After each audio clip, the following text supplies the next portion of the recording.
Taas ang kamay. Okay. So, pagiging small group leader, we give our time. Amen ba? We give our effort kasi pinaaral natin yung topic bago natin ituro. We give our strength. Sunod, minsan, kasama pati pitaka natin pag naglilingkod tayo sa kapwa natin. Tama ba mga small group leaders? Amen. Amen. Tama. Kaya mahalin niyo yung mga small group leader ninyo. Mahalin niyo sila. Okay? Hindi niyo yan sinasahuran. Okay? Kamustahin na rin yung mga leader ninyo. Mga tao yan, kagaya ninyo. At nagkakasala rin yan. Nagkakamali rin yan. At nagpukulang. Kasi nung nagkaroon na rin ako ng mga miyembro, sabi, minsan, demanding.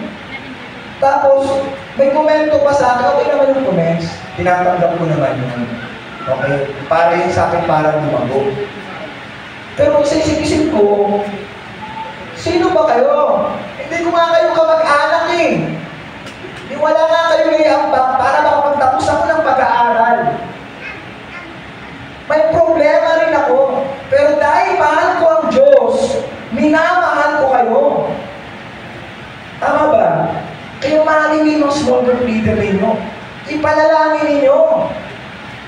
Amen ba? Okay? Kaya kayo, bago kayo, sino rito, nag-GGLC1, nasa mga. Diba? Gusto nyo kaya kayo nag-GGLC na gusto nyo mag-small group leader? Maganda yan. I appreciate. But you have to test your heart. Kasi baka gusto mo lang maging small group leader dahil puso. Marirecognize ka lang sa CCF kapag small group leader ka. Kung ang goal mo lang is for recognition, being a small group leader is not good for you. Okay? Mag-post ka na lang sa FB. Mag-like ka na lang doon. Okay? Doon maraming mag-like sa'yo. Kasi pag nag-small group leader ka, isa lang ang mag-like sa atin. Sino? Ang Panginoon. We have only one audience, and that is God. Okay. So we're done. So the mind of a servant should be secure.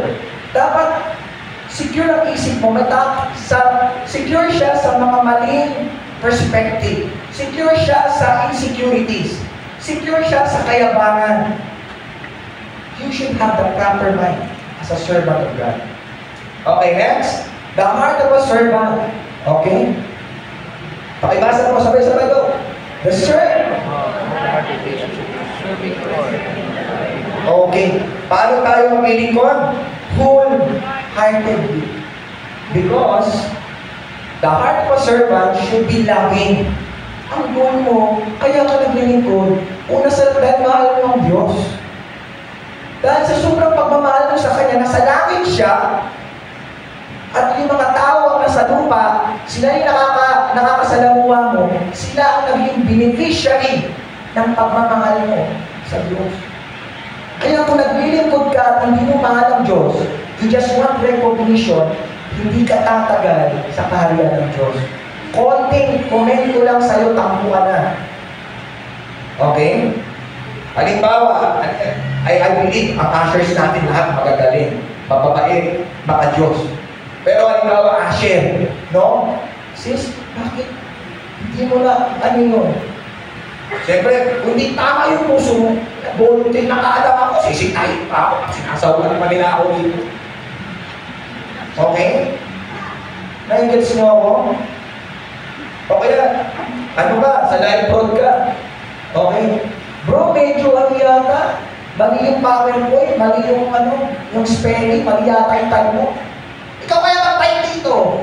Diba? Makikita mo eh, kung yung tao naglilingkod na mahal niya ang Diyos. Kasi kapag nag-komento ka sa Kanya, hindi ka niya pag-iisipan ng masama. Amen ba? Amen. Kaya nga dito sa church na to, matagal ko na nakasama sila Brother Ian, sila Brother Brian, si Rod. Okay? Ugali ko talaga eh. Kaso nga lang, sabi ko, mga kapatid, parang hindi na ako pamilya sa mga workers ng church.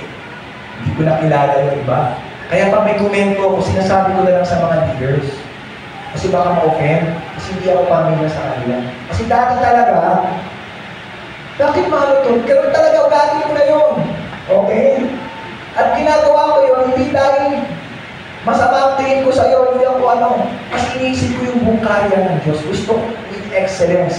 Dahil ang pinaglilingkuran natin ay ang Diyos ng mga Diyos, Hari ng mga hari, Panginoon ng mga Panginoon. Tapos, mas maganda pa yung private company kaysa church. Sa private company, ang boss doon tao. Sa church, sino ang boss? Yung Diyos.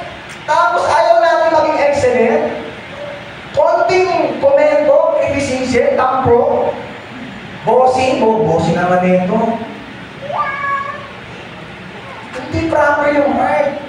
Okay? Kaya sa atin, natutuwa ako sa Elevate yung last Saturday. Nagpa-practice sila dito. May nakita ko komento kami ni Giancarlo. Sabi ko, Giancarlo, hindi ko kilala kasi na ngayon.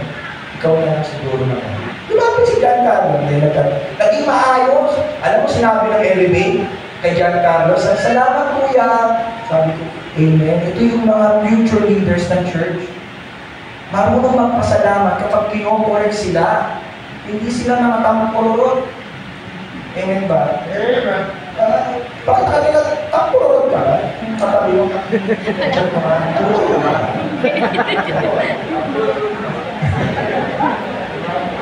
Okay. Next. Pakibasa. 1, 2, 3, go. God wants us to serve Him, others, out of jubilation. Hindi Jollibee jubilation na obligation. Ang hirap kasi noon. Ito yan. Alam ko na naman naka-schedule ba yan? Diba may mga GC kayo? May mga GC ba per department dito? Alam ko na naman naka-schedule ba yan? Naalala pa naman ako. Dapat, ako naka-schedule, praise God. Maglilingkuran ko na naman ang Diyos na buhay. May excitement. Ano na naman? GC naman ng mga small group. May small group tayo ngayon. 7 people party. Wrong timing naman yung schedule ng small group natin. Dapat, may small group na naman. Mapaglilingkuran ko yung mga kapatid ko sa Panginoon sa small group. Dapat ganun yung thinking mo eh. Kaya madaling malaman kung correct yung heart mo hindi.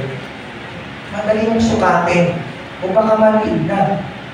No, punong-puno na ng sarili mo. Dahil kakanood mo ng pelikula, alam mo, nakaka-brainwash ang panonood ng pelikula. Alam mo kung bakit? Kasi sa pelikula, may main character. At yung main character, lahat ng pangyayari doon, umiikot sa main character. Kaya minsan, akala mo, ikaw ang sentro ng mundo. Nabi-brainwash ka, hindi mo nangamalayan. Kakapanood mo. Lalo na kung love story pa yan. Ikaw ang kailangan mahalin. Ikaw ang ape. You are the victim. Everyone should adjust to you. No. Okay. Luke 22-24. Pakibasa po. Among them, as which one of them was regarded to be great. Nagtalo-talo eh. Siyempre, ano na yan? Isipin mo, ikaw isa ka sa mga disipulo ng Jesus Christ. No? Isang ganyan mo lang sa demonyo, lalayas. Isang ganyan mo lang sa may sakit, gumagaling. Kasi binigyan sila ng kapangyarihan ni Jesus. Kaya ang mga disipulo noon, nakakapagpalayas ng demonyo, nakakapagpagaling na may sakit. Okay, meron ng senaryo na yung hindi lumalayas yung demonyo dahil kulang sa ayuno. Alam niyo yung kwento na yun. Ibig sabihin itong mga tao to, lumaki na yung mga ulo ng mga disipulo to. Minsan nangyayari sa church, pag marami ka ng obligation, dami-dami na ng small group mo, dami mo ng members, dami mo ng leaders, okay? Alam mo na ang operation sa church, lumalaki na yung ulo mo. Ngayon, talo-talo ng mga na to, itong laging dalawang to. Kung sino ang pinaka dakila. Siguro isa dyan ako, isang layers ko lang, 10 demonyo lang lumabas. Diba?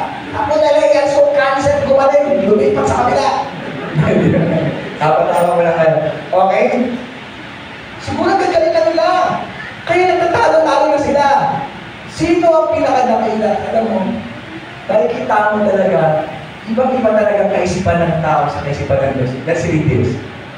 Ano sinabi ni Jesus? The one who is the greatest among you must become like the youngest. Ang pinakahuli. Youngest ang ginamit. Okay? Kasi sa kultura ng mga Hudyo, okay, laging ang pinakamatanda ang nagiging leader. Yung bata, tagasunod. Okay? Kultura na yan ng mga Hudyo. And the leader like the servant. Binasag ng Diyos yung ano nila. Yung mga puso nila. Ano ba kayo? Hindi yan ang basihan ng pagiging leader. Yung pinaka-dulo. Tumalsik. Salamat. Pinagbibig ko rin yung dati niya. Okay. Okay. Tingnan mo ba? Ito yung ginamit niyang additional explanation. Pakibasa. For who is greater?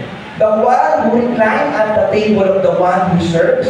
Is it not the one who reclines at the table? And I among you as the one who serves. Ang sinasabi niya, diba sa isang handaan, okay? Sa isang handaan, sino ang pinakadakila? Yung naglilingkod o yung nakaupo lang? Siyempre, sabi ni Jesus, siyempre yung nakaupo. Pero sinasabi ko sa inyo, kasama niyo ako, hindi ako nakaupo, ako yung mismo naglilingkod. Binabasag ng Diyos ang mga maling kaisipan natin. Kaya pakiusap, makipagpungin dito. Tablan ka ang salita ng Diyos. Nagigets niyo ako. Alam mo kung hindi ka kaya ituwid ang salita ng Diyos, wala nang pwedeng magtuwid sa'yo. Kasi Diyos na yun. Amen ba? Kung ito, hindi ka tatablan nito, wala nang tatalak sa'yo. Okay? Paano pa sinabi dito? Pakibasa. If I beg the Lord, if the teacher wash your feet, you also owe to wash your another's feet. Okay, pamilya na naman tayo sa kwentong to. Na si Jesus, hinugasan niya yung mga paa ng kanyang mga alagad. Pero hindi ko talaga ma-imagine yun. Isipin mo si Bongbong Marcos, no? Papuntayin ko sa bahay. Hoy, Bongbong, hugasan mo pa ako. Tao yun ah! Hugasan niya kaya pa ako? Sige nga, kahit kapit bahay mo lang, utusan mo kaugasan yung pa ako, yung papayan. Hindi rin papayan, no? Tama ba? Ito, si Jesus, hindi siya inutusan ng kanyang mga alagad. Nagkusang loob siya na hugasan ang mga paa ng kanyang mga alagad. Hindi para ipamukha sa kanila, kundi para mag-set ng example. And as leaders, as workers of the church, we should model our lives to be godly servants at our home. Tama ba? Sa mga tatay dyan, alam ko pagod tayo na nagtatrabaho. Pero pakiusap, pag-uwi naman sa bahay, tingnan rin natin kung may pangangailangan ng ating mga misis. Amen ba mga misis? Amen. Okay? Mga babae, alam ko pagod kayo. Okay? At nakita nyo kami pagod din. Ba't mo kami awayin? Okay? Kaya, buti na lang, misis ko, lagi ang welcome sa akin. Yakap. Okay, praise the Lord for my wife. No? Amen ba? Lagi ang goal, anong may tutulong ko sa kapwa ko? Mga anak, pakiusap lang. Paglingkuran ninyo ang inyong mga magulang. Pag masakit ang balakang, ma, ilukin ko yung likod mo. Anak, balakang masakit. Ay, balakang okay? Ilutin nyo. Pag naman ng 20. Manailot ko yung balakang 20. Walang ganon. Gawin mo ito ng tao sa puso mo. Okay? Dahil si Jesus mismo bumaba sa lupa para maglingkod. Okay, ano ba sinabi dito? John 13:14-15. Sige, pakibasa, go. For I gave you an example that you also should do as I did to you. If you know these things, you are blessed if you do. mas pinagpapala. Ito, gusto ko i-highlight ito.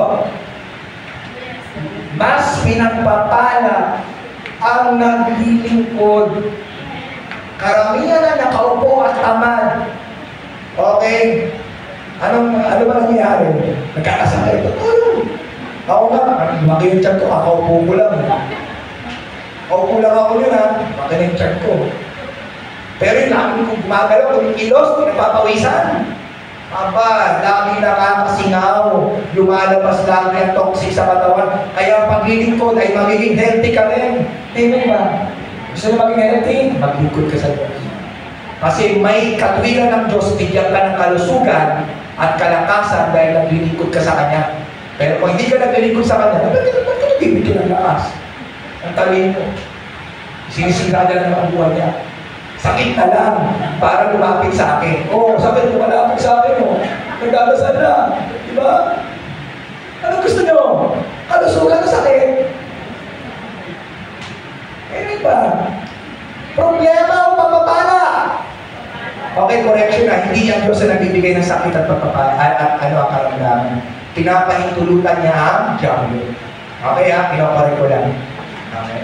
Ang Diablo ang nagbibigay ng sakit at karamdaman. O kaya dahil consequence ng ating mga maling gawa at desisyon. Pinapahintulutan na lang ng Diyos. Dahil wala naman siyang dahilan para ingatan ka dahil sarili mo lang naman ang iniingatan mo. Okay? Mahal ka niya. Mas concerned siya sa kaluluwa mo kaysa comfort mo. Okay, next. Jesus said, you can tell what they are by what they do. Okay? Sa madaling sabi, kahit sabihin mo na ikaw ay nananampalataya kay Jesus, na diretso kang langit pag namatay ka, na talagang Kristiyano ka, pero kung hindi ka naman naglilingkod, o naglilingkod ka pero mali ang intention mo, kapatid, may problema. Sinabi kasi dito, makikilala mo sila sa kanilang mga gawa. Okay? Your actions speak what's in your heart. Now, let's go to the third point. Okay, ano yung first point? The mind of a servant should be secure. The heart of a servant should be loving. Okay? The hands of a servant, action. Okay? Every encounter is an opportunity to serve. Lahat ng ating nararanasan sa buhay na nakaka-encounter tayo ng mga taong dapat tulungan, ay dapat natin tulungan. Pinahintulutan niya ng Diyos para maipakita na sa mundo na hindi siya malayo, bagkus malapit siya dahil tayo kanyang mga anak. Tayo, si Sepayatas, ang kamay at paa ng Diyos dito sa lupa. Amen ba? Amen. Okay, pakibasa. Do all the good you can, by all the means you can, in all the ways you can, in all the places you can, at all times you can, to all the people you can, as long as ever. Maglingkod ka. Hindi yung komportable ka lang doon. Ano ba mapapala mo makaka-level up dyan sa nilalaro mo? May reward pa yan sa langit. Doon ako nagtataka eh. Mas concerned kayo doon sa kaka-level up ninyo. Ang may eternal value pa yan. Ano kayo kung matapos mo yung Netflix, mapanood mo lahat ng pelikula roon? Anong reward nun? Yung kapitbahay mo, may sakit. Yung kapitbahay mo, walang makain. Nanonood ka ng pelikula. Anong eternal value nun? Anong reward na kukuha mo sa langit doon? Tapos we're calling ourselves, nalamay ko yung sarili ko. Baka sabihin nyo, naglinis-linisan ako. Tinatawag natin sarili natin Kristiyano. Anak ako ng Diyos. Okay, great Diyos. Orange Diyos. Okay. John 12:26. Ano sinabi dyan? Jesus promised, whoever serves me must follow me. And when I am, my servant also will be. My Father will honor the one who serves me. Okay. Kailangan na lang volunteer. I need a volunteer. Isang lalaki, dalawang lalaki, Rod. Ikaw na lang, Rod. Parang Rod mo ko. Si Rod, aking... Yan, Rod, parang dapat ka rin. Yung anak ko na lang, na... Ito yung pinilisahan ko ba? Bro, dapat ka rin. Nakalimit. Okay. Si bro, lalakad ka lang, paikot dito. Ikaw na, ang gagawin mo lang. Susundan mo lang si Ninong mo. Bro, sa unahan mo. Lalakad ka. Sige, sunod ka lang. Pagkandiligat ka lang. Si Jesus, si Rod, yung anak ko tayo, follower, ano? Kung saan pumupunta si Rod, sumusunod yung anak ko na si Rod kasi follower siya ni Rod. Nakikats nyo? Yan yung follower. Lahat ng dinaanan ni Rod, inapakan na anak ko, Rod. Di ba tapos yun? Rod. Apo ka na, silad ka na. Ganito, yung fan. Kasi dalawa ang Kristiyano sa mundo natin. Isang follower, isang fan ay fanatic. Sige, Rod, lakad ka lang mag-isa. Ako yung fan. Go, Rod! Kaya mo yan! Ang galing mo maglakad! Sige, lumito ka, Rod! Ang galing talaga ni Rod! Grabe, nakakailangan na siya! Oh, praise Rod! I love you, Rod! I love you, Rod! Ang galing mo, Rod! Thank you, Rod, at nagawa mong tapusin ang paglalakbay mo, Rod. Ako yung fan. Ang daming Kristiyano, fanatic, but not a follower of Jesus Christ. Nasaan ka, kapatid? Nasaan ka? Are you a follower or a fan? Nasaan yung table? Thank you. Hindi na lang yung sister nandiyan. Okay. 12:26. Okay, bakit? Ngayon, kayo saan? Okay. This is a short prayer. Short prayer po. Okay? Basahin natin siya. Muna-muna na may sinceridad. May pananampalataya ang papapakumbaba sa Diyos. Kung the Lord is convicting me, Lord, ang laki ng papakulang sa Diyos. After this, we will pray. Sige, basahin na sabay-sabay. Lord, make me a servant. Let my mind, heart, and hands serve others. Alam niyo mga kapatid, ang pinaka-greatest model ko pagdating sa pag-servant, ang Panginoon Diyos. Kasi grabe yung paglilingkod na. Sino ba ako, no? Minikami ako, nag-rebelde ako. Walang ginawa lang, gumawa siya ng paraan. He orchestrated such events, ang katutak na events, ang hinayaan niyang maranasan ko sa buhay ko para makilala ko siya. At nung nakilala ko siya, naglingkod ako sa kanya, naging masumari pa rin ako. Nakakasala pa, ang tikas pa rin ang ulo. Hanggang sa pinag, nagpapadala pa rin siya ng mga sirkunstansya para ituwid na ako. At minsan pag nakangailangan ako, nandoon siya. Ang greatest na ginawa niya, nung sinabi na mahal niya ako, pinatunayan niya yung sa krus ng Kalbaryo. Namatay siya. At hindi siya nanatiling patay. Pagkatapos ng 3 araw, muli siyang nabuhay. Kaya Ryan, huwag kang matakot. Kung kamatayan, hindi ako nagawang naglangan para mahalin ka, para paglikuran ka. Mahalin mo. Nangangalit, let's close our eyes. Let's bow our head. Let's pray. I'm giving you 2 minutes. Okay? You pray to the Lord. Kailangan mo ang Diyos na mausap sa'yo.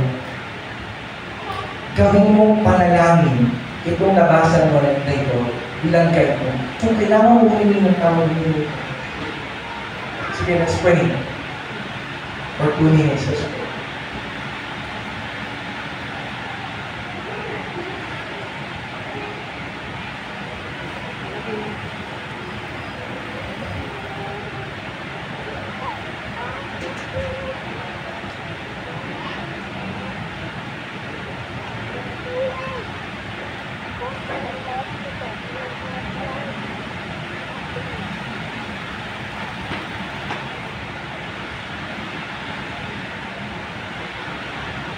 Lord, Lord, we ask you, patawarin kami. Yung paglilingkod namin wala sa standard. Nagpapakumbagang kami.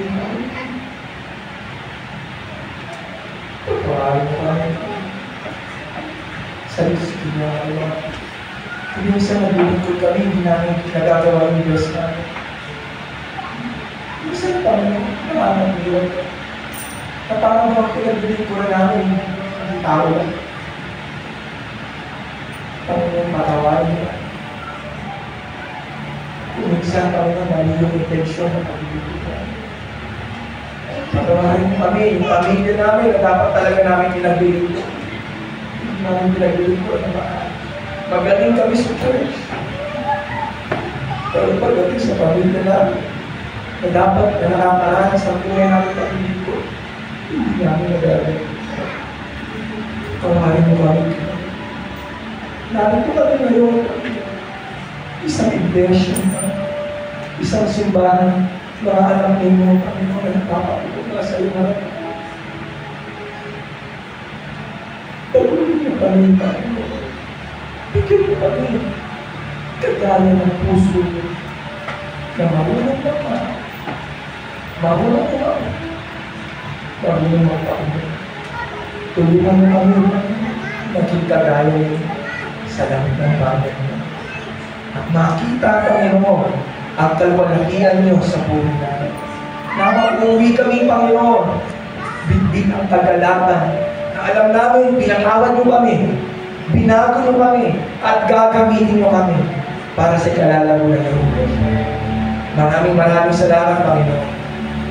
Sa pangalan ni Jesus. Amen. Praise God po. Ryan. Bago po tayo po